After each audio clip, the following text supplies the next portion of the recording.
Nahuli ang pang-hold up ng dalawang armadong suspect sa isang kainan sa Makati City. Pero ilang saglit lang, bumalik yung isa at isinaole ang mga tinangay nilang cellphone. Nakatutok si Mariz Umali.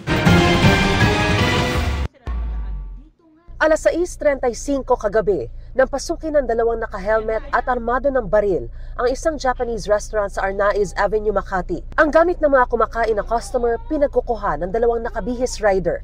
Ang lalaking nakaitim na jacket may isinuksok sa kanyang bulsa. Ayon sa pulisya, wallet ito ng isang Hapon na may lamang 25,000 pesos. Ang isa namang nakauniforme ng isang motor taxi, makikitang tinutukan ng baril ang ulo ng isa sa mga customer. Kinuha niya ang mga cellphone ng mga customer habang tila may tinitignan. Inisa-isa nilang tinignan yung cellphones, ma'am. Not actually may titignan. Mahigit 1.5 minuto lang at umalis na ang mga nang-hold up. Pero wala pang 1 minuto, bumalik ang naka-uniforming pang motor taxi at ibinalik ang mga ninakaw na cellphone. Bagay na ipinagtaka ng mga investigador. The demeanor of the suspect is quite unusual, ma'am. Oh, yeah. Why? Because considering all those items already taken by them, but the thing is they return to those owners. The normal robbery usually nangyayari, ma'am. Wala kang ititira. Kukunin mo lahat, ma'am, given the chance. And nandun na, ma'am, yung chance para pwede mong makuha supposedly yung mga gamit, pero hindi siya common.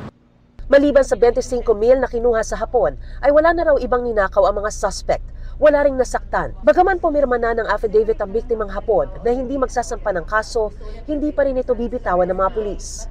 Itutuloy po natin ito para mas malaman natin kung ano ang tunay na motibo, naging motibo po ng dalawang motor riding suspect na naiulat. Hawak na ng pulisya ang testimonya ng mga tauhan ng kainan at ng Hapon na ninakawan na ayon sa pulisya ay magpapatibay sa ikakaso sa mga suspect. At large pa ang dalawang suspect pero may mga persons of interest na raw na tinitignan ng Makati Police sa insidente at sasampahan daw sila ng mga reklamong robbery at paglabag sa Omnibus Election Code in relation to RA 10591 o Comprehensive Firearms and Ammunition Regulation Act. Tayo lang natin ma-preempt or ma-compromise ang ating investigation, ma'am.